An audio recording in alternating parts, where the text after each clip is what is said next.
Hey guys, welcome back. This is Chris, and I wanted to give you a couple of quick ways to actually do some mind mapping. Now, I know that for those of you who have taken the Student Study Skills course or the course on doitorDon't.com, I talk a lot about neural trigger maps, and those are very graphical. You use pen and paper, but a lot of people have emailed me back saying, listen, I need something that's computerized, something that's quick and easy. I've got a laptop, I don't have time to write. Okay, I get that. This is something that I've used as well. It's quick, it's easy, and it's free.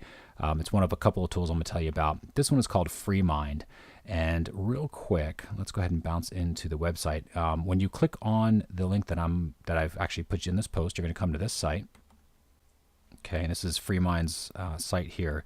So this is the wiki page. When you go through the wiki, it sort of talks about all the fun stuff that FreeMind does. It's great information for actually learning how to use it. More information on mind mapping, all sorts of stuff. So what I'm going to do is I'm going to pass through to the download. So what you'll do is you click on download. That will then take you to the download information. So you click there.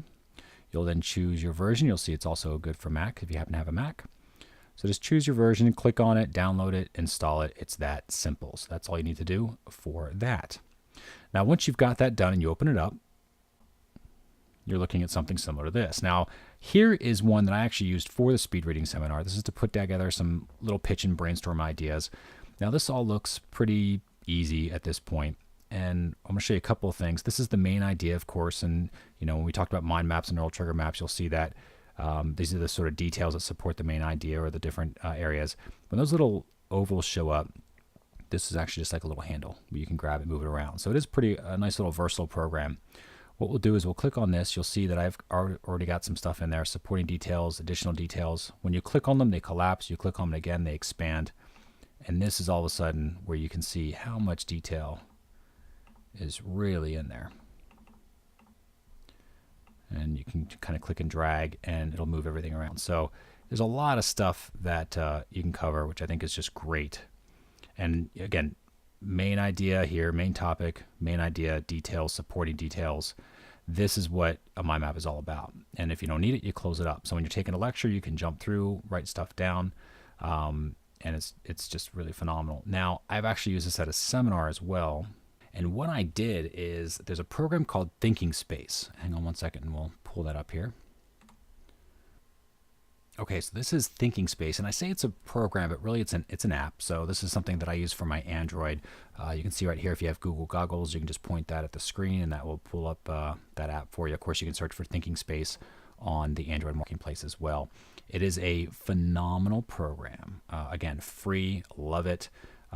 Lots of ways to connect stuff, lots of different colors, things like that, all based on the phone. And I use the swipe keyboard, so it makes it very, very quick to type.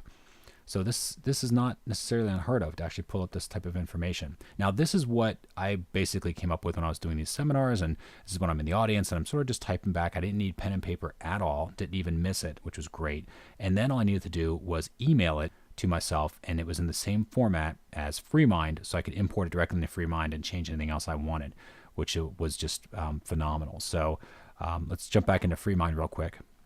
Now again, FreeMind looks pretty simple, but you can adjust all the colors, you can add the symbols. I, to be honest, don't do a lot of this. Most of what I prefer to do is on pen and paper when I get very graphic, but you can. So if you want to click on some stuff and add some different priorities, things like that, you absolutely could take advantage of it. Again, it's a free program.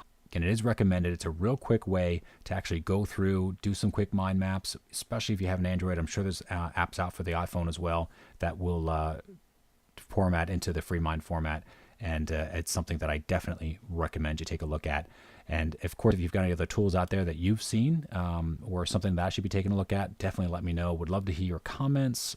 And if you like this and you find this helpful, please do me a favor, share it, like it, tell your friends about it, leave comments below. Definitely appreciate you spreading the word. Thanks again for your time, and we'll see you on the next video.